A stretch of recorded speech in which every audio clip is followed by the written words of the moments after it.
hadn't been up to the old family cabin in over a decade. After my parents passed, it sat empty for years, untouched except for the snow and the weather slowly wearing it down. Life had moved on for me. I lived in the city, worked too much, kept busy with things that didn't matter in the long run. The cabin was something from a past life. Quiet summers fishing with my dad, splitting firewood in the fall, watching the lake steam in the early mornings. But one day I decided to go back. I told myself it was to clean it out, fix it up, maybe sell it. But I think deep down I just wanted to be somewhere still, somewhere that wasn't concrete and traffic and people. The place sat on a narrow dirt road in the middle of nowhere, buried deep in the woods of northern Minnesota. Nearest neighbor was probably 4 miles away. The road had grown in a bit, but I managed to get my truck up it. I brought enough food for a week, tools, a rifle just in case something came around. My plan was to stay 4 or 5 days. The first night was calm, cold, since it was early October and the temps dipped hard after sunset. The cabin had no running water, no electricity, just an old wood stove that still worked, though it smoked a bit until it warmed up. I spent the evening cleaning up, sweeping mouse droppings, clearing cobwebs, checking for leaks. Nothing had been vandalized or broken into, which surprised me. I slept fine the first night, woke up early, took a walk down to the lake. Still and dark and glassy, just like I remembered it. Not a sound out there but the wind in the trees and some ducks way out near the middle of the water. Things started feeling off on the second night. I'd just come in from chopping some firewood when I noticed the quiet. Not peaceful quiet, but unnatural. The kind that presses on your ears. No wind, no birds, no squirrels even. I brushed it off. Figured it was just me not being used to the silence after living in the city for so long. That night, I kept hearing things around the cabin. Footsteps? Maybe. Could have been a deer or something. But it was slow, deliberate, like someone walking around the outside of the place. I turned out the oil lamp, stood by the window, rifle in hand, trying to listen. I stayed there for maybe 15 minutes, nothing moved, and I went back to bed. Next morning, I checked around. No prints in the dirt, nothing scratched up or knocked over. The wind picked up again. A few squirrels were back at the trees. I figured it had just been an animal. Could have been anything. The third day was colder. I spent most of it cutting and stacking wood, keeping the fire going. Started to notice something weird late afternoon. Every time I walked out into the clearing behind the cabin, just a wide open patch that led down toward the tree line, I got the sense that something was watching me. That feeling where the hairs on your neck stand up. I looked back a few times but never saw anything. Then I saw the dog. It was just past dusk. I was walking back from the lake when I caught something out of the corner of my eye. It was standing at the edge of the tree line, just at the start of the clearing. A big dog, black or dark gray, hard to tell in the fading light, stiff-legged. Still, I stopped in my tracks. It wasn't moving, just standing there, staring at me. I didn't have my rifle with me, but I had a splitting axe over my shoulder. I whistled just out of habit, like how you'd call a friendly dog. It didn't move, didn't even twitch. No wag, no sound. I stood there maybe 30 seconds, then slowly backed up to the cabin. Kept watching it the whole time. When I got to the porch, it was gone. That night, I couldn't sleep. Every creak of the floor, every groan of the walls settling. I kept thinking it was that dog walking around outside. I didn't light the lamp, just sat by the stove listening. A few times, I thought I heard nails clicking on the porch, like claws. But when I looked out the window, I saw nothing. Next morning, I found paw prints in the dirt by the steps. Big ones, bigger than any dog I'd seen. Not a wolf. I'd seen wolves before. This was different. Longer toes. Wieder apart. I pressed my hand next to one. It was almost the same length as my palm. I tried to shake it off. Told myself maybe someone had let their dog run loose. Maybe it was a stray that lived in the woods. Still, I kept the rifle loaded after that. I didn't see it that day or the next, but I heard it, sometimes in the distance. Low growls, not loud, barely there, like a hum under everything else. Then the scratching started. That fourth night, just before midnight, I heard it at the back door. Slow, steady, like claws dragging down the wood. Not a raccoon, not a squirrel. It was long and deep. I held the rifle, stood at the door, heart pounding. When I opened it and shined the flashlight out, there was nothing. But I could smell it. Wet dog, rot, something sour. I barely slept an hour that night. I should have left the next morning. But I didn't. I don't know why. Maybe part of me didn't want to give in to fear. Maybe I thought it was in my head. Either way, I stayed. I tried to stay busy. Cleaned out the old shed. Patched a few holes in the cabin walls. Ate quick, simple meals, cans mostly instant rice. Every time I stepped outside, I felt like I was being watched. The woods didn't feel like they used to. They felt tense, like everything was holding its breath. That afternoon, I saw it again, this time closer. I was splitting wood out front when I looked up and saw it standing halfway into the clearing. Broad chest, thick legs, that same dark, shaggy coat. Its ears weren't upright. They laid back slightly, not flat but alert. Its mouth hung slightly open, but I couldn't see its teeth. It didn't make a sound, just stared. I stared back, frozen. It wasn't just a dog. Something about it was wrong. Its proportions, its posture. Dogs don't stand that still, not even when they're hunting. This thing looked like it had been carved out of stone. Then it took a step forward. I raised the axe. My fingers felt numb. Another step. I wanted to run, but I knew not to. I held my ground, trying to make myself look bigger. Finally, it stopped, stared another few seconds, then turned and walked back into the trees. Not ran, walked, like it wasn't worried about me at all.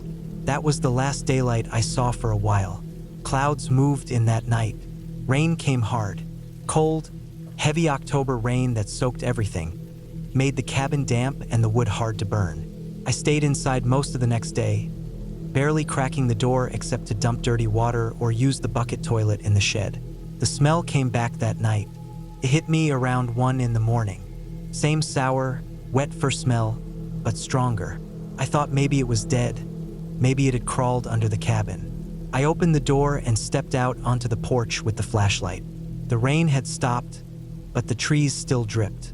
The beam of light cut through the fog like a blade. I panned left, then right. Then I saw it. It was sitting about 10 feet from the porch, just sitting perfectly still, eyes locked on me. I couldn't see them clearly in the light, but I could feel them. That deep, hollow stare that goes right through you.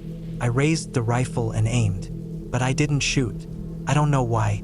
Something about it made me freeze. Maybe I was scared I'd miss.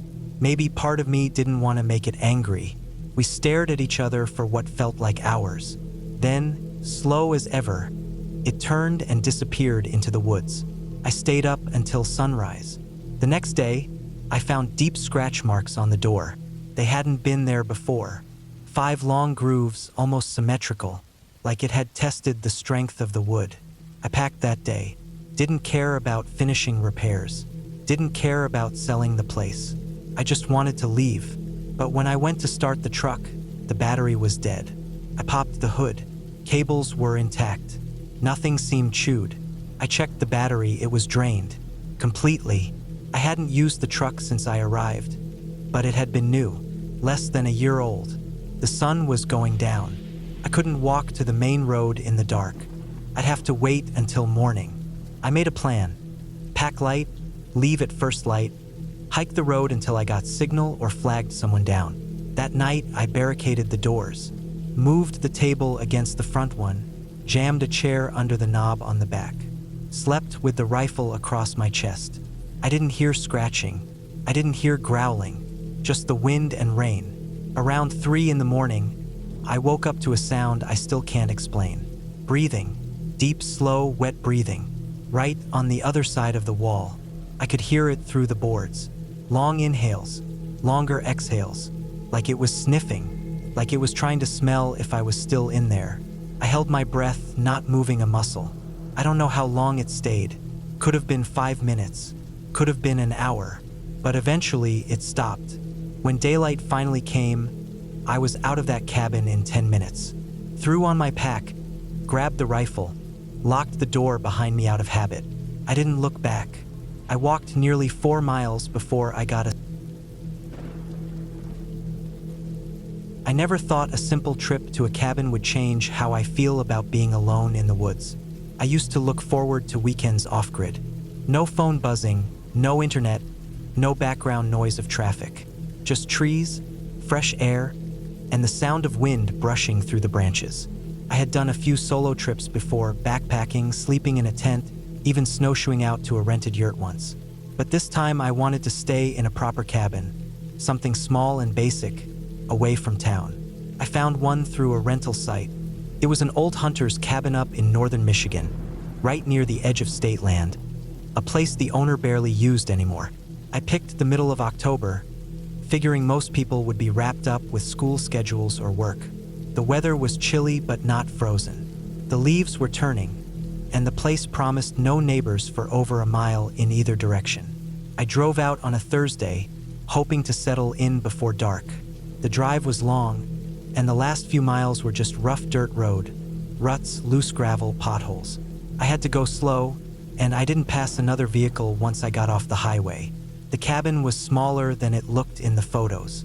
The porch sagged a bit, and the paint had faded to gray, but it was solid enough. The door creaked and the floorboards were soft in a few places, but it had a working wood stove, a cot with a foam mattress, and an outhouse about 30 feet off in the trees. I brought everything I'd need: water, food, a small generator for charging my phone, though I didn't have service, and some old paperbacks. I spent that first evening unloading and organizing. The woodpile was stacked neatly under a lean-to behind the cabin. I took a few logs inside, started a fire in the stove, and sat on the floor next to it with my jacket still on. It was dead quiet. I liked that. I had to get used to the creaks and clicks of the place, and the groan of the wind brushing through old trees, but that's all normal. I made a simple dinner on my camp stove and read until the fire started dying down. That night was colder than I expected. I woke up around 2 a.m. shivering. I had let the fire go out, so I got up, grabbed more wood, and lit it again. While I was crouched by the stove feeding and kindling, I heard a light thud from outside, like something heavy dropping into soft earth. Then a second one, then nothing.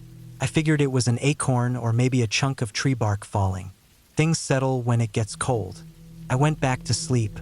The next day, I took a long walk along one of the trails that led from behind the cabin. There was a faint path through the woods, barely visible, but it went on for a while. I didn't bring my GPS since I knew I'd stay close.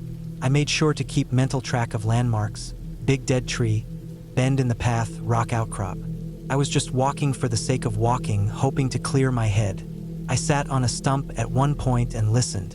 It was the kind of silence you don't get in the city. Just the occasional bird or rustle of leaves. I spent maybe 2 hours walking before heading back. When I got near the cabin again, something felt different. I couldn't put my finger on it. Everything looked the same, but I had a feeling in my chest. Tight, uneasy, like someone had been near my stuff. I shook it off. I've camped enough to know that feeling hits sometimes when you're alone and overthinking.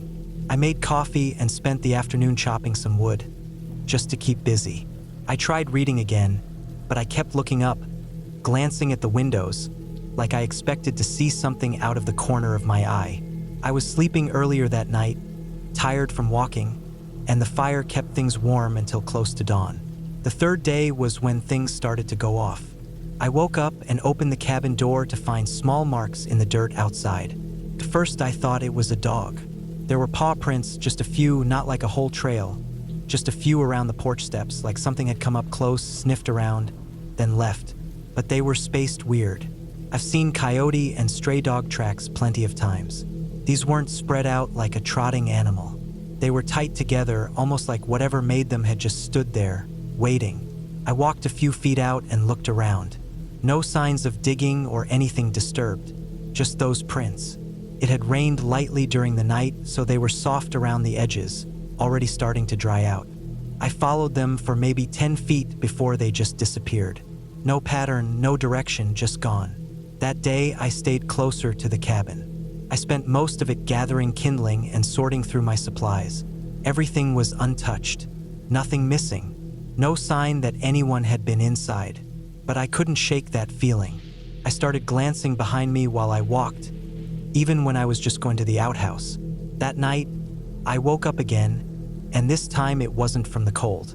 I had kept the fire going, and the stove still had a soft glow from the coals. It was dead quiet, but something had pulled me awake. I lay there for a few minutes trying to hear what might have done it. Then I caught the sound. A soft click, like claws on wood. Not fast, just slow, deliberate, one step, then another. It was on the porch. I didn't move. I didn't breathe. I just lay there, heart pounding. Then the steps stopped. I waited, counting in my head, trying not to panic. Then came the softest scraping, like something testing the door, feeling the wood. I didn't get up, couldn't. I just lay still and waited. It didn't try to come in. After maybe 5 minutes, the sound stopped. Nothing but the creak of the cabin cooling down and the wind outside. I stayed awake the rest of the night, just watching the door.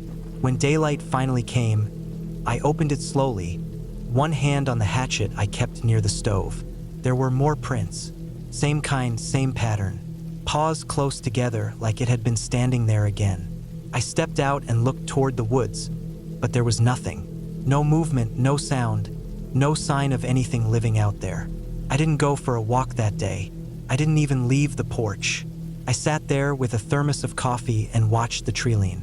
I wasn't scared exactly, but something had flipped in my head. I wasn't just camping anymore. I was waiting. That night, I didn't go to sleep. I kept the fire going bright and sat up in the corner, back against the wall, hatchet across my lap. I had a headlamp, but I didn't turn it on. I didn't want to give myself away. Around 1 a.m., I heard it again. Same clicking steps, same slow, patient movements. Came right up to the porch like the night before. I didn't move. I just sat there trying to make out a shape through the gaps in the boards. This time, the sound lasted longer. It circled the cabin, slow and steady, scraping against the outside walls in places. It stopped by the window once, and I swear I saw a shape, low and still. Then it backed off and was gone. At first light, I did something I should have done earlier. I packed up. Not everything, just the essentials. Food, water, flashlight, my knife. I left the fire burning and shut the door behind me. I didn't even bother locking it. I walked straight to my truck and got inside. Took a few tries to get the old thing started in the cold. But when the engine finally turned over, I didn't waste any time. I backed out, turned around, and started driving down that long, rough road. About half a mile out, I saw something in the road up ahead. At first I thought it was a deer, but as I got closer, I saw it wasn't. It was a dog or looked like one, but wrong somehow. Its body was long and low, with coarse dark fur and long legs that moved stiffly. It didn't run. It didn't flinch. It just stood there, watching my truck roll up slowly. I kept my foot steady on the gas, ready to swerve, but at the last second, it stepped off the road and disappeared into the brush. I didn't stop.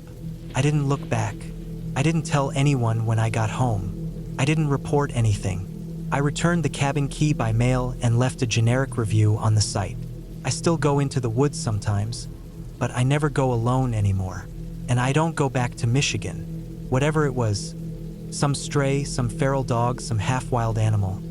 It knew I was there. It watched me every night, got closer each time. It didn't need to break in. It didn't need to attack. It just waited, slow and calm, like it knew I'd leave eventually. And it was right. I did. I rented a cabin in the middle of Vermont in early November. I needed to be alone for a while.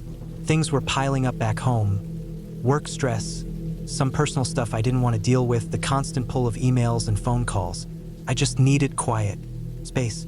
No people, no noise, no pressure. A friend of mine who used to live out that way gave me a contact. Some guy he knew who had an old family hunting cabin he rarely used.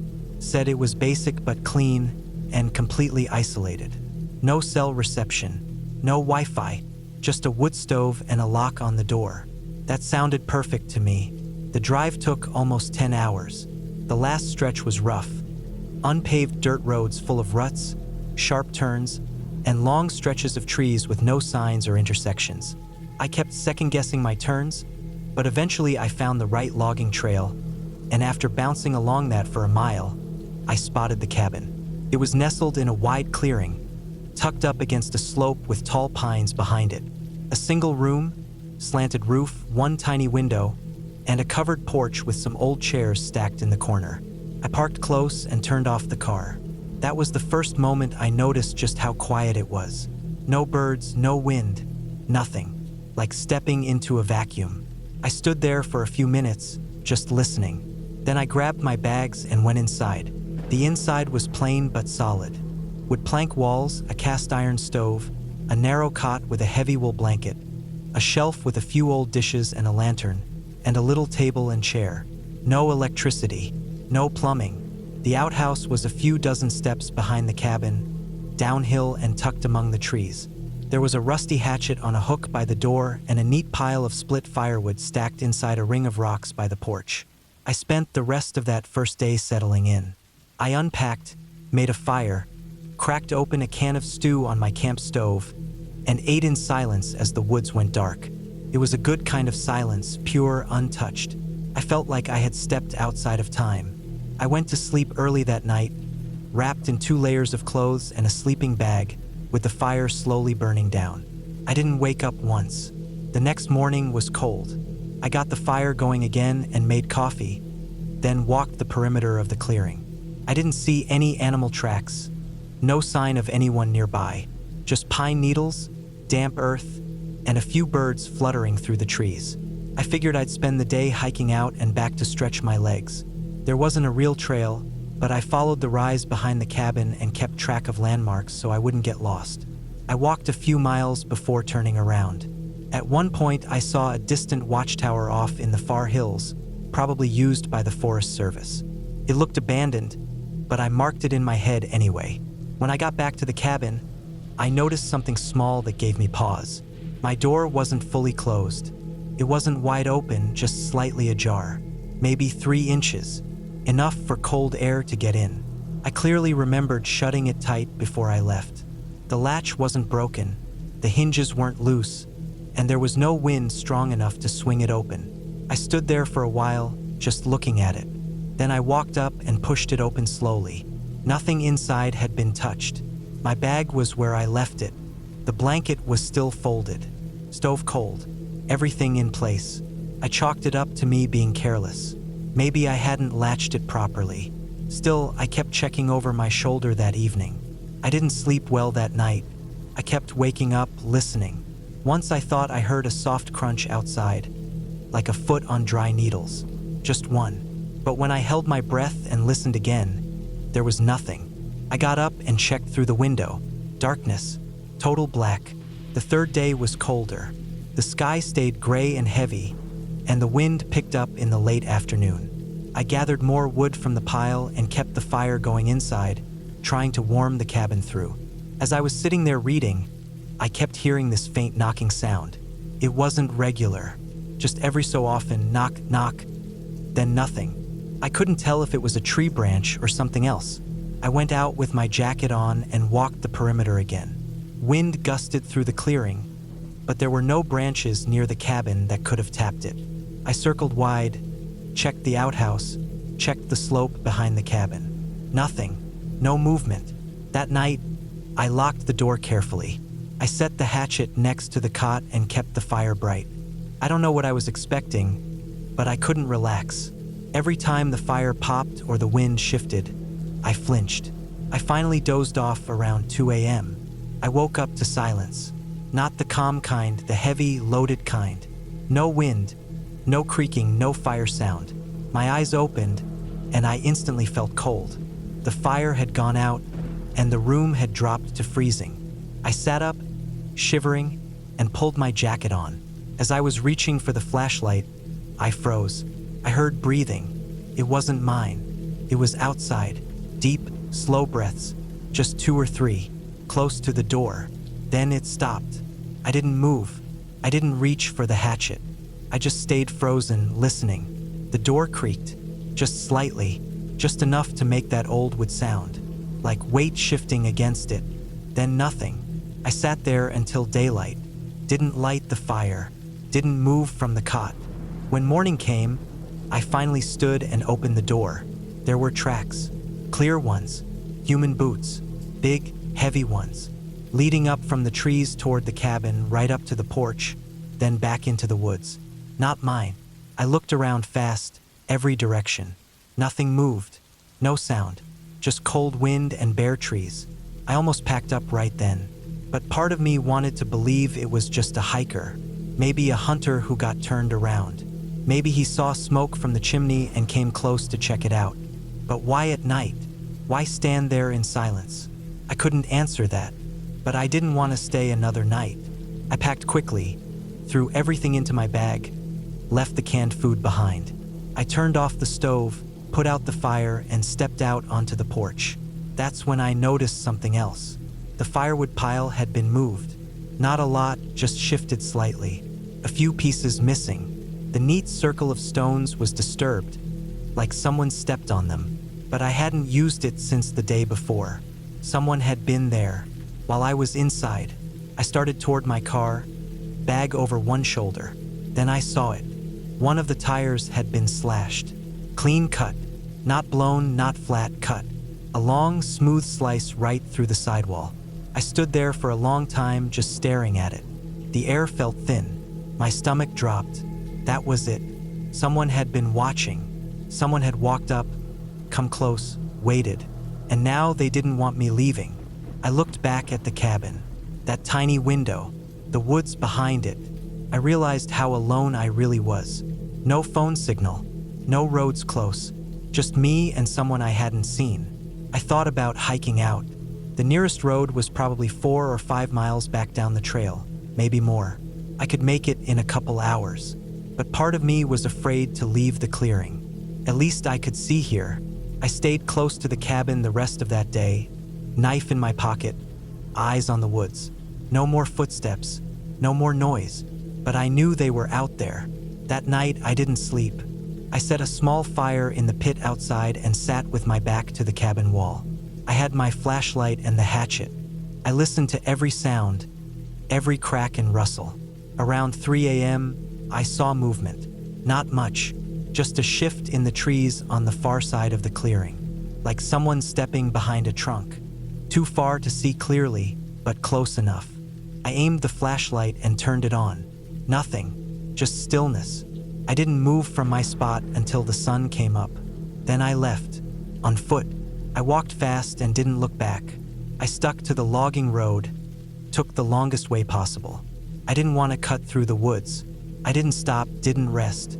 Just walked until I found a trail marker and finally, mercifully, picked up 1 bar of cell signal. I called a towing company first. Then I called the police.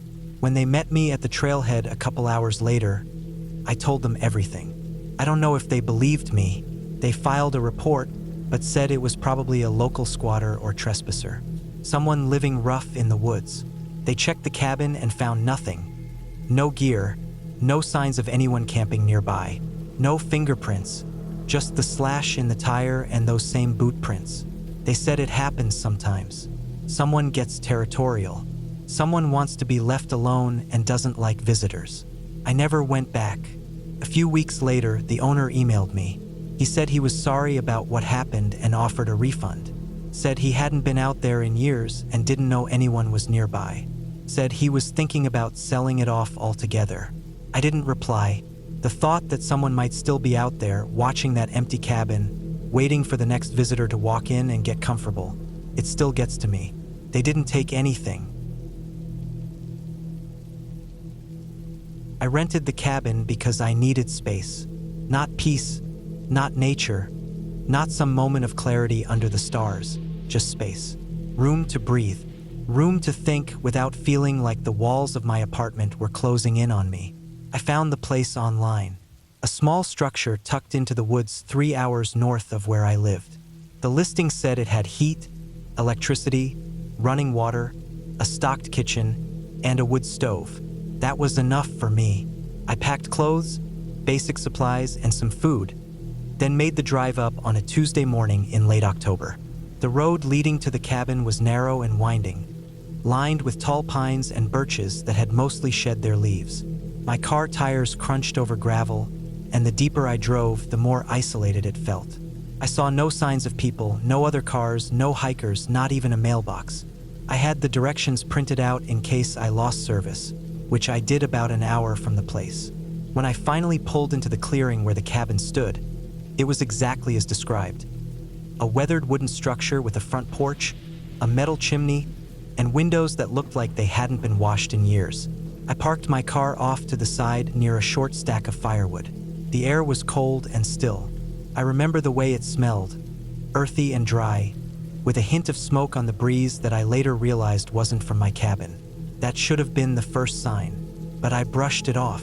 The inside was sparse but clean. A small kitchen with a gas stove and an old fridge, a table with 2 chairs, a twin bed in the corner, and a fireplace that had been converted into a wood-burning stove.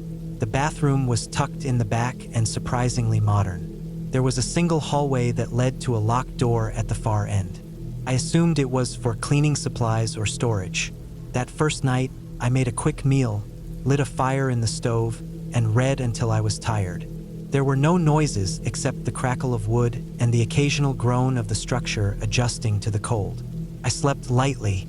Something about the silence was too perfect, too heavy. Every time I drifted off, I startled awake thinking I'd heard something outside. But when I sat up and listened, there was nothing. By the second day, I started noticing odd things. The firewood stack looked smaller than I remembered. I figured I misjudged how much I'd used.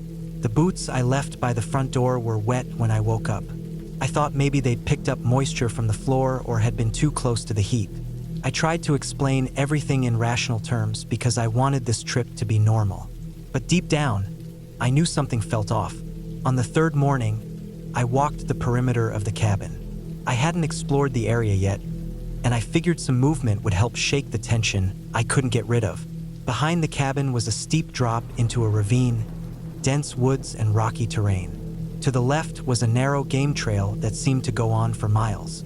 I followed it for a bit, just enough to see that it disappeared into thicker brush. I noticed boot prints in the mud. Not mine. Too big, too deep, and heading toward the cabin, not away from it. I went back inside and locked the door. That evening, I made sure every window was shut tight. I moved the table in front of the back door and kept the fire burning. I tried to sleep, but every creak and gust of wind made my heart race. Around 2 a.m., I thought I heard footsteps on the porch. Slow, deliberate, then silence. I stayed still in bed until the sun came up. When I checked the porch, nothing was there. No footprints, no sign anyone had been near. I felt stupid, paranoid, but I couldn't shake the feeling that someone was watching. I couldn't see anything through the trees, but the sense of being observed was constant now. I decided I would leave the next morning. I packed most of my stuff that night and left my duffel by the door. I didn't sleep. I just sat in the chair by the stove, trying to stay awake, listening. It was just past midnight when I heard something that made my blood run cold. The sound of the lock on the back door being tested. It wasn't loud. It wasn't violent. Just the soft click of metal, as if someone was gently turning the handle, slowly applying pressure to see if it would give. I didn't move. I didn't breathe. I sat there in the dark with the fire casting low orange light, and I stared at that hallway. Then it stopped. Minutes passed, then hours. I never heard footsteps walking away, just silence. Around 5 a.m., I finally worked up the nerve to check. The back door was still locked. The table was still braced against it. I opened it slowly, scanning the treeline. No one, but the cold air rushing in told me something else. Someone had been standing there. I left that morning without eating. I threw my bag in the car and drove back down the gravel road faster than I should have. The woods felt different on the way out, like they had closed in, like they were holding something I didn't want to see. I didn't stop until I hit the main highway. Even then, I didn't feel safe. A week later, I got a call from the rental company. They asked if I'd been smoking in the cabin. I hadn't. They said the smoke alarm had gone off and the fire department found signs of forced entry on the back door. But there was no sign of fire. Nothing burned. Nothing stolen. Just the lock damaged. That was it for me. I didn't respond. I didn't want to know more. I didn't want to think about what would have happened if I hadn't been there when they came back, or if I had fallen asleep. I stayed with friends for a while after that. Couldn't be alone. I couldn't handle the silence, because in that silence I heard things. Not voices or whispers, just the memory of footsteps just outside the door. Sometimes I still wake up thinking I hear them, and sometimes I check, just to be sure the door is still locked. I booked the cabin without really thinking it through. It was one of those snap decisions you make when life starts piling up. Work was overwhelming, my apartment was too loud, and I hadn't had a solid night's sleep in weeks. I just wanted to get away from everything for a few days. No emails, no deadlines, no people. Just quiet. I found the listing through a small rental site. The photos showed a one-room wooden cabin sitting on a hillside surrounded by thick pine forest. No neighbors, no nearby towns. Just trees and solitude. It said it had electricity, running water, and a fireplace. That's all I needed. I booked it for 5 nights, packed a few bags, bought groceries, and left early on a Monday morning. The drive was long. Most of it was through back roads, winding between forests and old farms. I lost cell service about 20 minutes before arriving. I wasn't too concerned. I had everything saved and downloaded, and besides, the whole point was to disconnect. I followed the directions exactly and finally turned onto a narrow gravel road that led uphill into the woods. The cabin appeared suddenly through the trees, just like the pictures. Dark wood, a pitched roof, and a porch with 2 chairs. It looked even more isolated in person. The air was cold when I stepped out of the car. Late October, and the wind cut through my jacket. The silence hit me first. No birds, no traffic, no distant voices. Just stillness. It felt heavy somehow, like the trees were holding their breath. I told myself it was fine. That's what I wanted, right? Inside, the cabin was basic. One large room with a bed in the corner, a small kitchen area, a table and 2 chairs, and a fireplace along the back wall. There was a narrow hallway that led to a tiny bathroom with an old shower and toilet. The windows were small and fogged around the edges. Everything smelled like old wood and stone. I unpacked, set up my food in the mini fridge, and lit a fire to cut the chill. The first night went by without much happening. I sat by the fire, ate a simple meal, and read for a while. I went to bed early and slept surprisingly well. The mattress was thin, but the quiet was perfect. The second day was when I noticed something strange. I went outside to gather more firewood from the pile near the shed. As I reached for a log, I saw boot prints in the dirt beside the cabin. Not mine. Too wide, too long. They came from the woods, stopped near the back window, and went back the way they came. I looked around, but the forest was thick. I couldn't see more than 20 feet through the trees. I tried to brush it off. Maybe they were old prints. Maybe the last guest had wandered around and the ground just hadn't dried out. Still, it bothered me. I didn't remember seeing them the day before. That night, I kept the fire going longer and made sure every door and window was locked before bed. I left one of the kitchen lights on. It didn't help. Around 3 a.m., I woke up to a dull noise. Not loud, just soft scraping like something brushing against the outside wall. I lay there listening, heart pounding. The sound moved slowly along the side of the cabin, past the window. Then it stopped. I didn't sleep the rest of the night. The next morning, I checked outside again. No prints this time. Nothing disturbed. But there was a smear on the glass of the bedroom window. A streak that curved slightly, like a finger had been dragged across it. I knew I hadn't touched that window. I grabbed a stick from the woodpile and walked around the cabin twice, scanning the tree line. Nothing. No movement. No sounds. I thought about leaving, but I told myself I was overreacting. I had 2 nights left. I could manage. I kept the stick inside after that. I started locking the bedroom door from the inside, even though I was alone. It made me feel a little better. That night, the scraping came back. Same time, same slow movement along the wall. I stayed still in bed, barely breathing. Past the window again, then nothing. I stayed awake until dawn. When I checked the window in the morning, there were 2 more smears. Lower this time, Something was crouching. I started pacing. I felt like I was being watched constantly. I didn't see anyone, but I felt it. Every time I moved inside the cabin, I could feel eyes on me from the woods. That afternoon, I walked out about 50 yards from the cabin, turning in a slow circle, looking for movement. I saw nothing until I looked back at the cabin. There was something in the window, just a flash like someone ducking out of sight. I ran. The door was still locked. Inside, everything looked the same, but I couldn't shake the feeling that someone had been inside. I didn't go to bed that night. I sat in the corner near the fireplace with the stick in one hand and a kitchen knife in the other. The fire kept burning. The light stayed on. Around 2:45 a.m., I heard something. Not scraping. Footsteps. Slow, heavy ones on the porch. I stared at the door, heart racing, barely blinking. The footsteps stopped. Then came a single tap on the door. Soft, measured, then nothing. I sat like that until morning. When light finally came, I opened the door. Nothing on the porch. No prints. No sign of anyone. I walked out to the edge of the woods and stood there, scanning every inch of the trees. I saw nothing, but I felt it. Something watching me. My skin crawled. I packed everything in record time. I didn't even eat. I threw everything into the car, turned the key, and backed out so fast I nearly hit a stump. I didn't look back. I drove all the way to the next town before I stopped. I pulled into a gas station, used the bathroom, and just sat in the car for a while, trying to calm down. I called the rental site once I had service again and told them I was checking out early. I didn't give a reason. A few days later, I got an email. It was from the property owner. It said something short, just asking if I'd used the shed behind the cabin. I hadn't. I didn't even know it opened. I didn't reply. I didn't want to think about what was in there. I went back to my normal life, but something changed in me.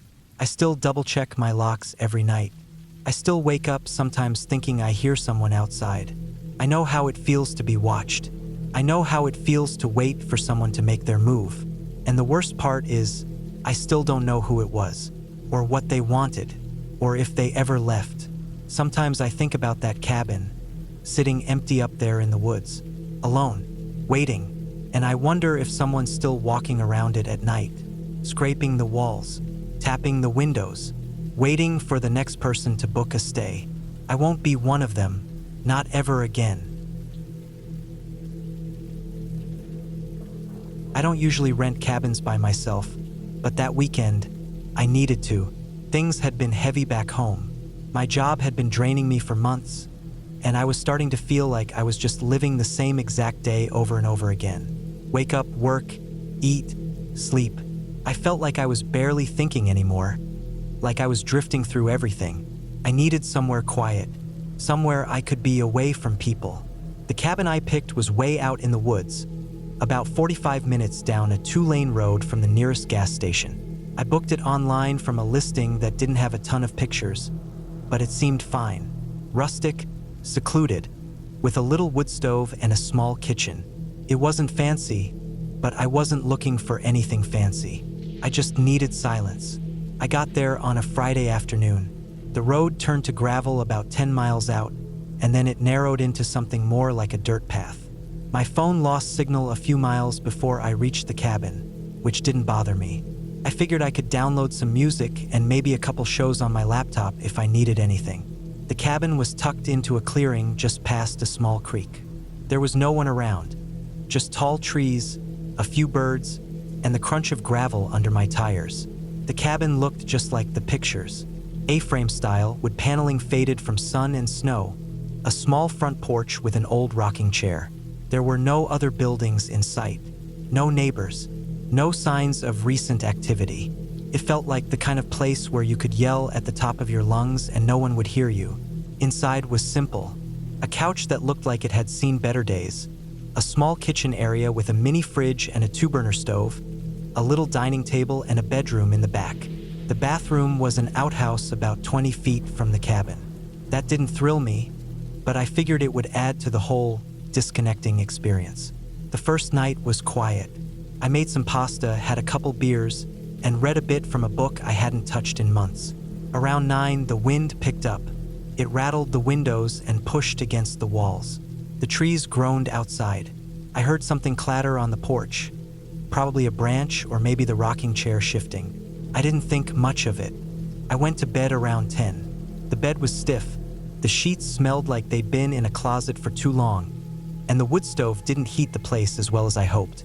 Still, I fell asleep eventually.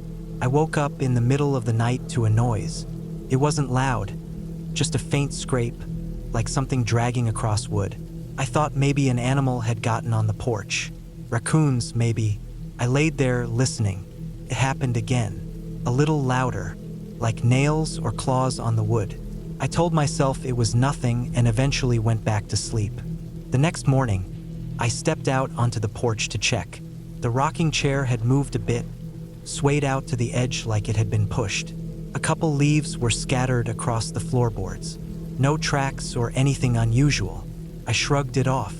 I spent most of the day hiking a small trail I found behind the cabin.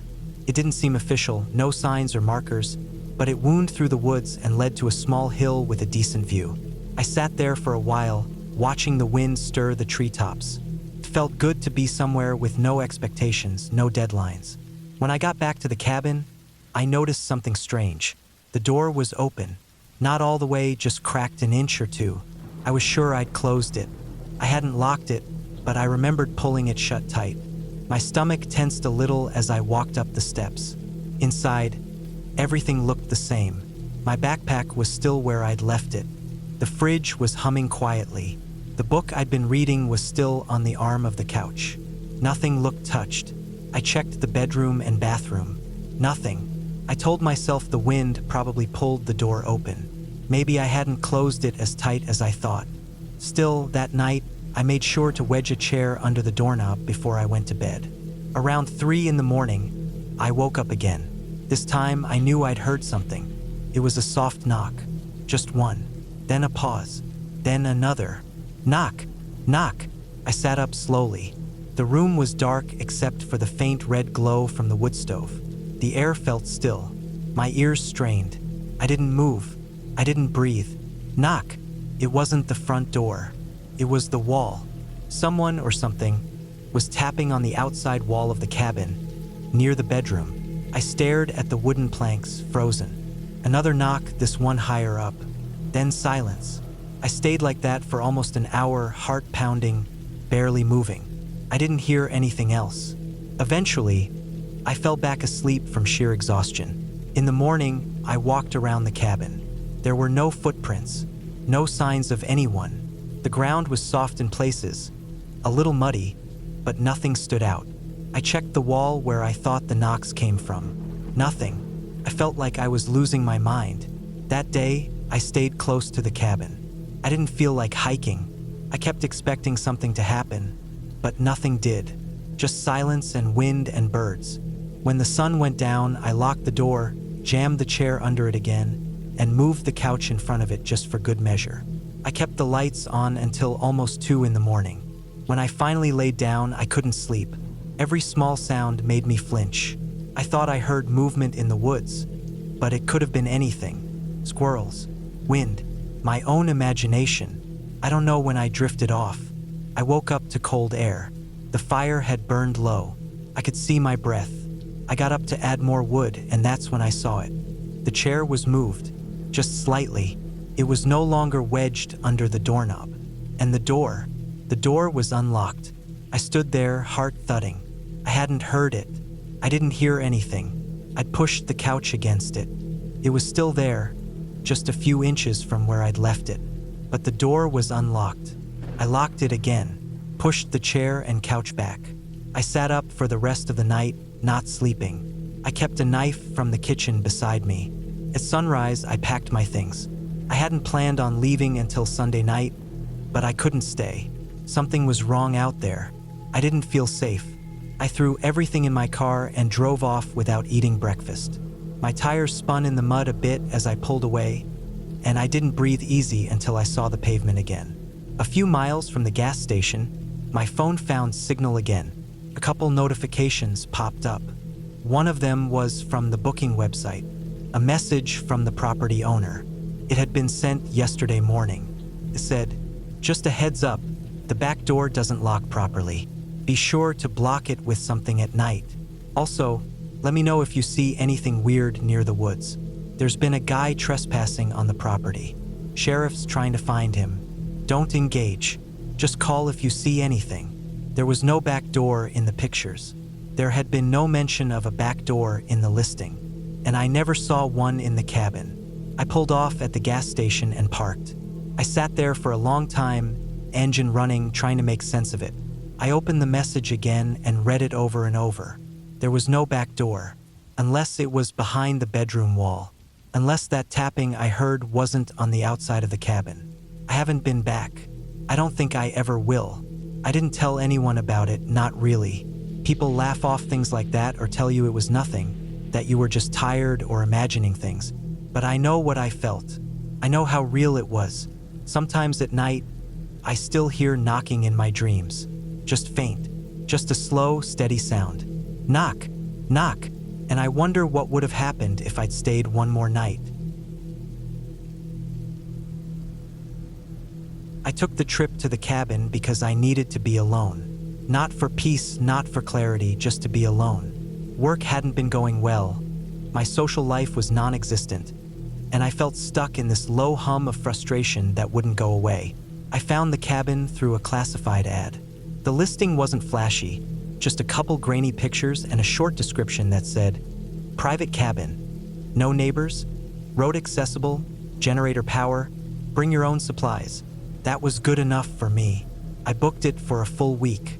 The cabin was in the upper edge of a national forest, just outside the border of any town jurisdiction. The drive was almost 7 hours. I brought food, water, a few tools, a flashlight, a radio, and 2 full gas cans. The road narrowed the farther I went, eventually turning into packed dirt that climbed steeply into the forest. I hit a clearing around 3 p.m. and saw the cabin ahead, small, boxy, set about 30 yards from the tree line. No other houses. No noise. No lights. Just wind and dry leaves and tall trees that didn't move much. The cabin looked like it hadn't been used in a while. The door creaked when I opened it, and there was a thick smell of pine and dust. Inside, it was just one room with a single bed, a small table, a chair, and an old wood-burning stove. The floorboards were uneven and creaked when I walked. There was a door on the far wall that led to what looked like a tiny bathroom with no window. I opened the back door and saw a rusted generator next to a pile of split wood. I fueled it up and got the lights working. They flickered, but they held. I lit a fire in the stove to take the edge off the cold. I unpacked, ate a sandwich, and sat on the porch as the sun went down. The forest in front of me looked like it had no end. No trails, no clearings, just thick, dark trees. It got cold fast once the sun dipped below the treeline, and the quiet deepened until it was almost unbearable. I went inside before it was fully dark, locked the door, and went to bed early. I didn't sleep much. I kept waking up, not because of any noise, but because of the lack of it. No wind, no insects, no rustling. Just silence so thick it felt wrong. The next morning, I chopped a bit of firewood, checked the generator, and walked the perimeter of the cabin. The ground was uneven, covered in pine needles and rocks. I noticed a small hill about 200 yards off to the left, just beyond a cluster of dead trees. Looked like a decent spot to get a view, so I made a note to go up there later. Around mid-afternoon, I decided to hike over and check it out. The hill wasn't steep, but the woods were dense, and there wasn't a trail. I pushed through brush and stepped over logs. When I got to the top, I turned back and looked toward the cabin. It was barely visible through the trees, just the roof peeking through. I stood there a while, then noticed something strange. There were signs that someone else had stood on that hill before me. Flattened grass, a few broken branches at eye level, even a half-buried beer can, old and rusted. Maybe a hunter's perch. Still, something about it felt off. Like the spot had been used a lot, but by only one person. On the way back, I decided to circle around the cabin from the opposite direction. I wanted to see more of the land. As I moved along the tree line, I found a shallow trench, maybe 20 feet long, half a foot deep. It was straight, too straight to be natural. It didn't look like it had been dug recently, but it had been done on purpose. I followed it to the end and saw that it stopped near the base of a tree with a large gouge on its trunk, like something metal had slammed into it. I didn't think much of it until that night. I was reading by the stove when I heard a sound outside. A dull clunk, not sharp but solid, came from the side of the cabin. I turned off the stove and listened. There it was again. Clunk, then scraping, like something dragging. It stopped. I waited for a few minutes before turning the stove back on. I didn't go outside. The next morning, I checked around the cabin. No tracks, but something had been moved. A piece of firewood I stacked near the door was gone. Just one. I figured maybe it rolled away or an animal took it. Still, it made no sense. There were no drag marks or teeth marks. Just gone. That afternoon, I went back to the trench I found.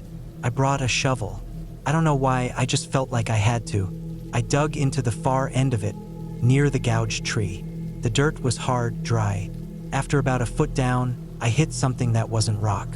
I scraped around it and found metal. Piece of pipe. Maybe old irrigation? I dug more. Eventually, I found a bundle of metal rods, like rebar.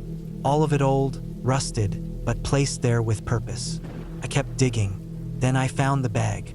It was canvas, moldy and stuck in the dirt. Inside was rope, a knife, a broken flashlight, and a boot. Just one. A man's boot, wide with a dried-out sole. I dropped everything and left it all right there. I walked straight back to the cabin.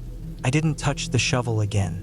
That night, the noises started earlier, right after sundown. First the same clunk, then dragging, then what sounded like breathing. I turned off all the lights. I lay in bed with the blanket pulled up, listening to whatever was out there. It didn't try to get in. It just moved, circled, waited. The next morning, I saw the firewood was arranged in a different pile, carefully stacked, almost like someone had rebuilt the tower I made. It made my chest tighten. I hadn't touched it. That was day 4. I should have left then, but I didn't. I felt locked in, like I had to see what this was. I spent the day inside, barely moving, just watching the windows. Around noon, I thought I saw something on the hill, the one I'd stood on earlier. It looked like a figure, still, facing the cabin. I watched for almost an hour. It didn't move. By evening, it was gone. That night was the worst. I didn't sleep at all. Something was right outside the walls, breathing, moving slowly. I heard the doorknob turn. I swear I did. Just once. A single click. Then nothing. I waited until the sun came up, then packed. I didn't care about the food I left or the mess. I fueled up the car and drove without looking back. I took the same road out but drove faster than I should have. My hands were shaking the whole time. When I hit the highway, I felt the tension release from my chest like a valve had opened. I didn't call the owner. I didn't write a review. I didn't tell anyone about what happened. I thought I'd forget it after a while, but 2 weeks later I got a package. No return address. Inside was a canvas bag, moldy, rotted at the edges. Nothing else. I burned it in a fire pit behind my apartment. I didn't look inside. Now, whenever I hear something scrape against the side of my building at night, I can't help but remember the sound of that thing walking around the cabin, waiting, dragging something just out of sight. I don't go camping anymore. I don't stay in rentals, and I haven't felt alone ever since.